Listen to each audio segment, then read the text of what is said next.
साध संगत जी। 15वीं शताब्दी का भारत सामाजिक और धार्मिक उलझनों से भरा हुआ था। लोग बाहरी आडंबरों में उलझे थे। मंदिरों और मठों में पूजा तो होती थी, पर हृदयों में करुणा का दीप क्षीण हो रहा था। लोग तपस्या तो करते थे, पर उनमें विनम्रता नहीं थी।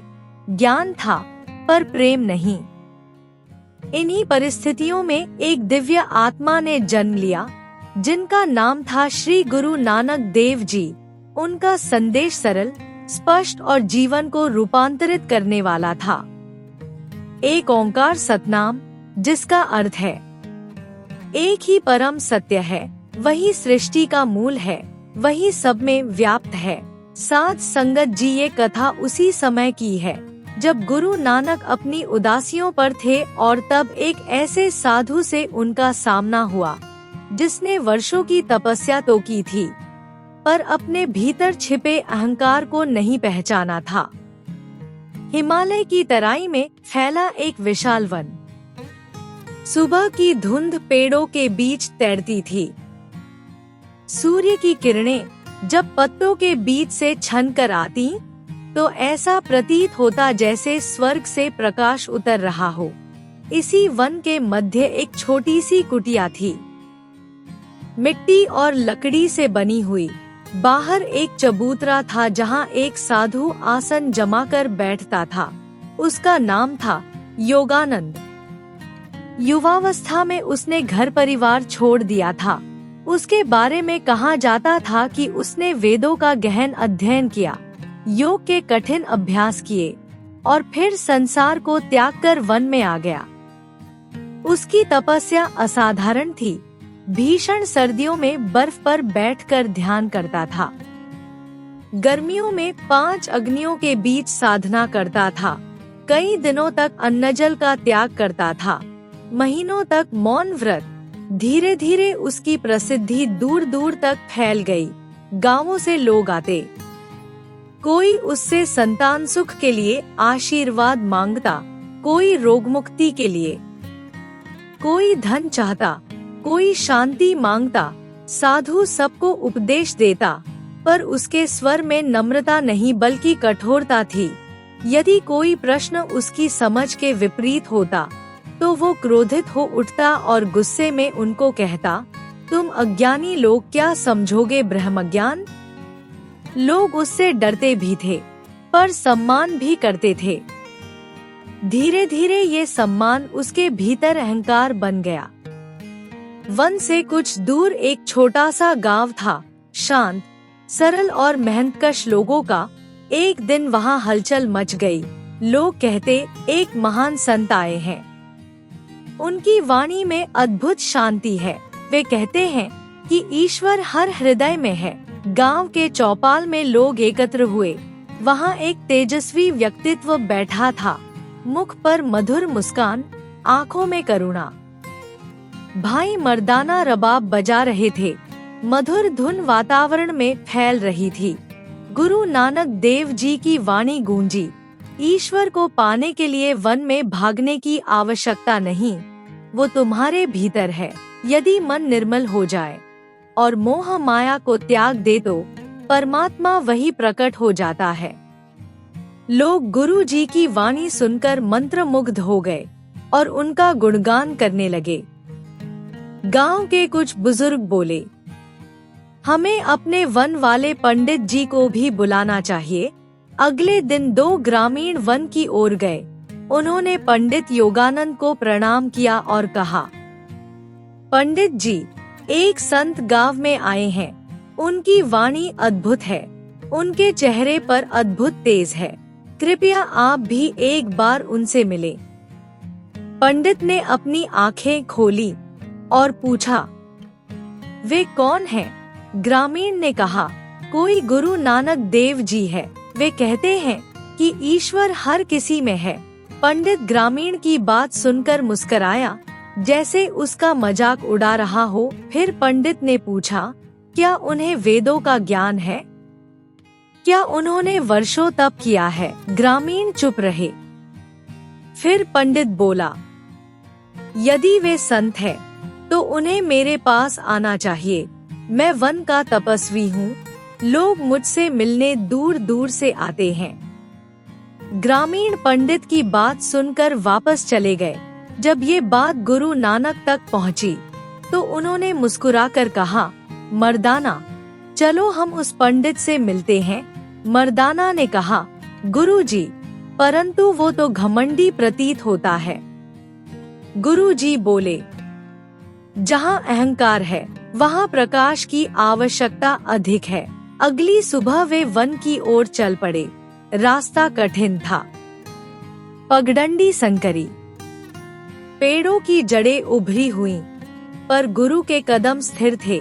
जब गुरुजी वन में पहुँचे तो पंडित बड़े अभिमान से चबूतरे पर बैठा था, आंखें बंद, शरीर सीधा, चारों ओर धूप की सुगंध। गुरुजी ने आगे बढ़कर पंडित को नम्रता से प्रणाम किया। गुरुजी की आवाज सुनकर पंडित ने आंखें खोलीं और बोला, तुम कौन हो? गुरुजी ने कहा, हम प्रभु के दास हैं। पंडित ने गुरुजी की बात सुनकर हैरानी से उन्हें देखा और बोला, दास? फिर पंडित हंसा और बोला, मैं तो ईश्वर को जान चुका हूँ। गुरुजी उसकी बात सुनकर शांत रहे। फिर थोड़ी देर बाद बोले, यदि आपने ईश्वर को जान लिया है तो आप धन्य हैं। पंडित को गुरुजी का ये उत्तर अप्रत्याशित लगा। उसे लगा था कि गुरुजी इस बात पर वाद विवाद करेंगे। फिर पंडित ने गुरुजी से पूछा, तुम क्या जानते हो? गुरुजी बोले, मैं तो केवल इतना जानता हूँ कि जो स्वयं को जान ले वही ईश्वर को जानता है। गुरुजी की बात सुनकर पंडित ने तीखे स्वर में पूछा, क्या तुमने कभी तप किया है? क्या तुमने उपवास रखे हैं? क्या तुमने अपनी इंद्रियों को जीता है? गुरुजी उसकी बात सुनकर मुस्कुराए और बोले, यदि मनुष्य के मन में अहंकार जीवित है तो फिर तप किस काम का? पंडित गुरुजी बात सुनकर तिलमिला उठा और गुरुजी से बोला, तुम कहना क्या चाहते हो? गुरुजी बोले, सच्चा तप शरीर को कष्ट देना नहीं, मन को नम्र बनाना है। उसी समय एक वृद्ध ग्रामीण दूर खड़ा था। वो वर्षों से पंडित के पास आता था, पर कभी प्रश्न पूछने का साहस नहीं करता था। गुरु ने उसे बुलाया और उससे बोले, बाबा, तुम यहाँ क्यों आते हो? वृद्ध कांपती आवाज में बोला, गुरुजी, मैं शांति चाहता हूँ, पर मुझे डर लगता है।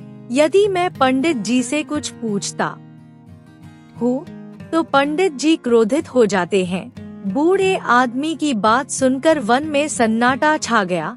गुरुजी ने पंडित की ओर देखा और बोले, जहाँ भय है वहाँ प्रेम नहीं, जहाँ प्रेम नहीं वहाँ ईश्वर कैसे प्रकट होगा?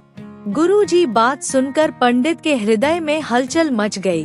तभी गुरुजी ने पास पड़ी हुई मिट्टी उठाई और बोले, ये मिट्टी जब नम होती है तो आकार लेती है, परंतु जब कठोर हो जाती है तो टूट जाती है।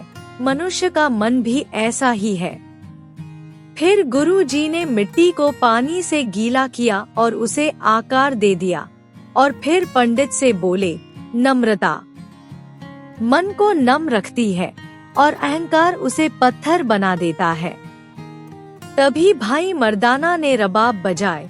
फिर गुरुजी ने एक शब्द का उच्चारण किया, मन तू ज्योति स्वरूप है, अपना मूल पहचान। उस समय आसपास का पूरा वातावरण बदल गया। उस रात पंडित योगानंद सो नहीं सका। वो अपनी वर्षों की तपस्या पर गर्व करता था, पर आज किसी ने उसके भीतर छिपी कठोरता को सामने रख दिया था।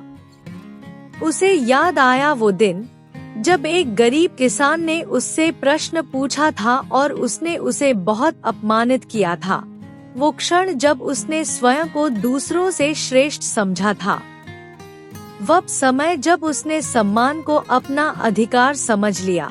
पंडित गुरुजी की बात याद करके सोचने लगा कि क्या मेरी साधना अधूरी है?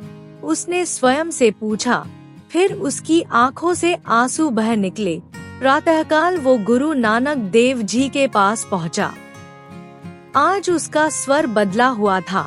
उसने गुरु जी से कहा, मुझे क्षमा करें, मैंने ज्ञान को अहंकार का साधन बना लिया था। साध संगत जी, गुरु जी तो दया का सागर। उन्होंने पंडित को उठाया और बोले, क्षमा तो उस प्रभु की है, जब मन झुकता है तभी वो ऊंचा होता है। गुरु जी की बात सुनकर पंडित के भीतर जैसे कोई गांठ खुल गई। उसने गुरु जी से पूछा, सच्ची साधना क्या है? गुरु जी ने कहा, रोज सुबह शाम नाम जपो, मतलब हर क्षण प्रभु को स्मरण करो। कीरत करो, मतलब ईमानदारी से जीवन यापन करो। वंड छको, मतलब जो मिले उसे सबके साथ मिलके बांटो। गुरु जी की बात सुनकर पंडित ने पूछा, क्या मैं वन त्याग दूं? गुरु जी बोले, वन त्यागना या न त्यागना महत्वपूर्ण नहीं है, अहंकार त्यागना आवश्यक है। दोस्तों, कुछ ही दिनों में पंडित के अंदर परिवर्तन आने लगा। अब पंडित किसी के साथ कठोर शब्द नहीं बोलता था।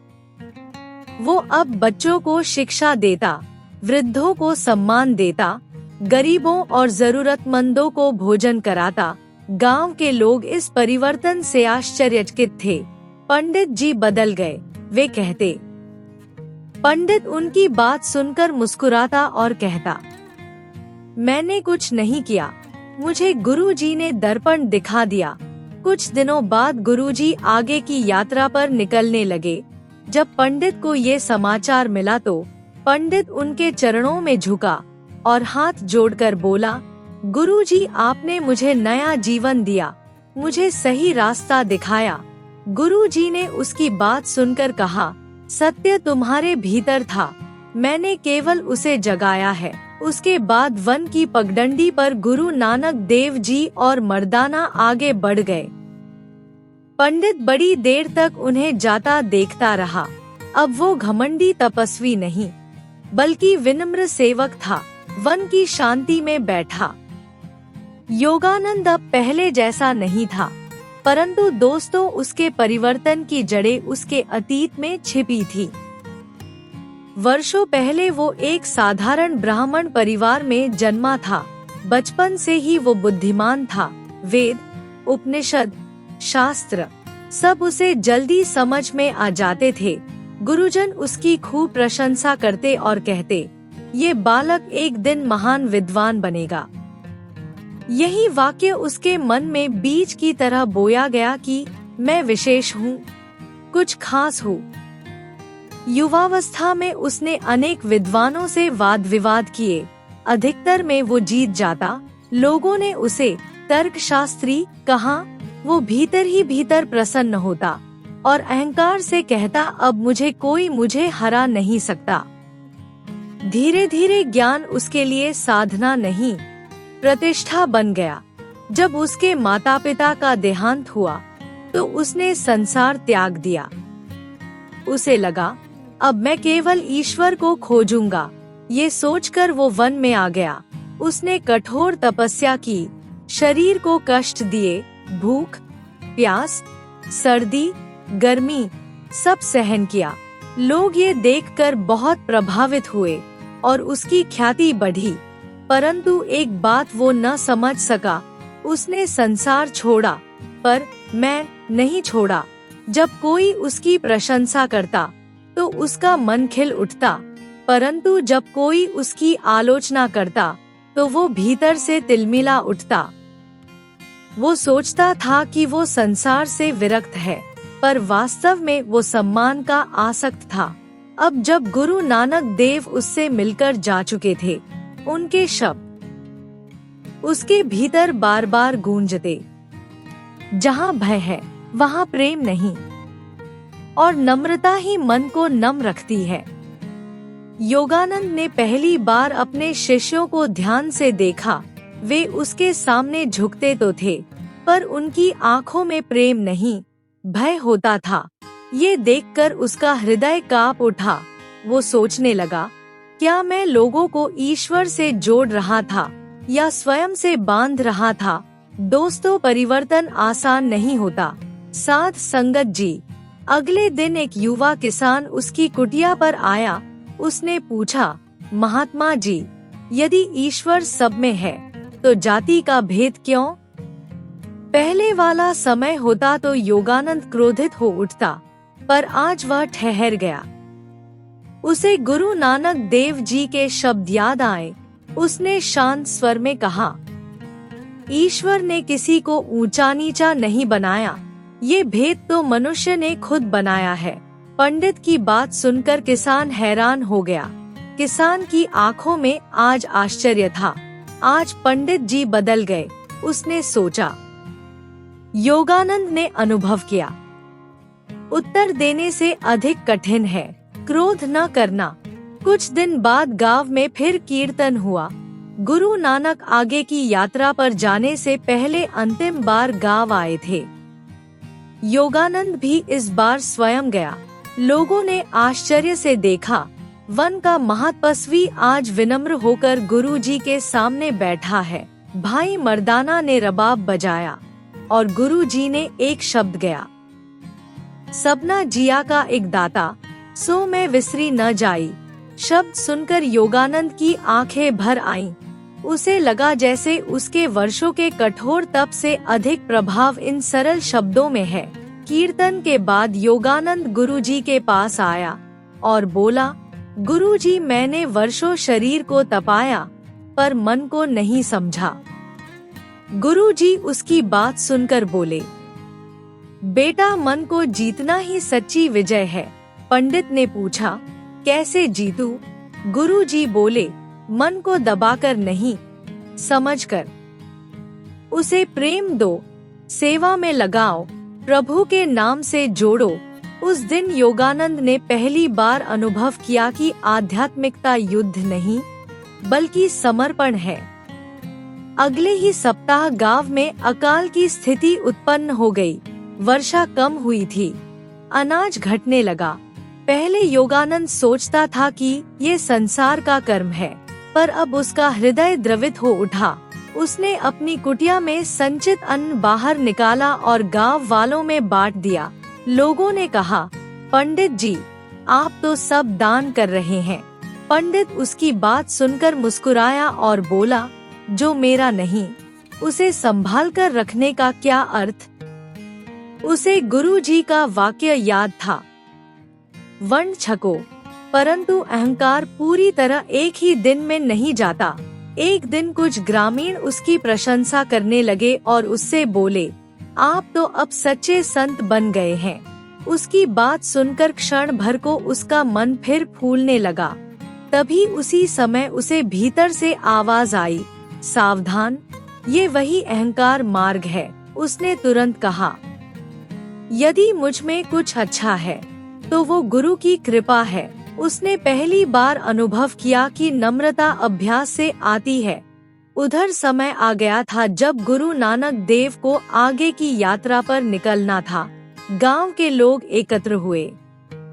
योगानंद भी खड़ा था। अब वो साधु नहीं, एक सेवक था। योगानंद हाथ जोड़कर गुरुजी से बोला, मुझे अपने साथ ले चलिए। गुरुजी उसकी बात सुनकर मुस्कुराए और बोले, तुम्हारा स्थान यही है, यही सेवा करो, यही प्रेम बांटो। योगानंद ने फिर कहा, पर मैं आपके बिना कैसे रहूंगा? गुरुजी बोले, यदि तुम नाम जपो, सेवा करो, तो मैं सदा तुम्हारे साथ हूँ। गुरुजी की बात सुनकर योगानंद की आंखों से आंसू बह निकले। गुरुजी के जाने के बाद वन वही था, कुटिया वही थी, पर वातावरण बदल चुका था। परंतु अब वहाँ भय नहीं था। लोग प्रश्न पूछते, योगानंद धैर्य से उत्तर देता। वो कहता, मैं भी तुम्हारी तरह साधक हूँ। हम सब उसी एक ज्योति के अंश हैं। उसकी प्रसिद्धि अब भी थी, पर स्वरूप बदल गया था। पहले लोग उसे देखकर झुकते थे, अब वे उसे देखकर मुस्कुराते थे। वर्षों बीत गए। एक शाम योगानंद नदी किनारे बैठा सूर्यास्त देख रहा था। उसे स्मरण हुआ वो दिन जब गुरुजी पहली बार आए थे। उसका कठोर स्वर, उसका अहंकार, उसने मन ही मन कहा, प्रभु मुझे सदा विनम्र रखना। उसी क्षण उसे भीतर गहरी शांति का अनुभव हुआ। उसे समझ आ गया, सच्ची साधना तपस्या नहीं, सच्चा ज्ञान तर्क नहीं, सच्चा संत वो है जो स्वयं को कुछ नहीं मानता। ये कथा केवल एक साधु की नहीं, हम सबकी है। हम सबके भीतर कहीं न कहीं अहंकार छिपा है। हम सब अपने ज्ञान, पद, संपत्ति या तप पर गर्व कर लेते हैं, परंतु गुरु नानक देव का संदेश सदा गूंजता है, प्रेम करो, सेवा करो, विनम्र बनो, नाम स्मरण करो। जब मन झुकता है तभी आत्मा उठती है। साध संगत जी, अगर आपको आज की साखी अच्छी लगी हो तो कृपया लाइक, कमेंट और शेयर जरूर करें। आपके प्यार और स्नेह के लिए बहुत बहुत धन्यवाद।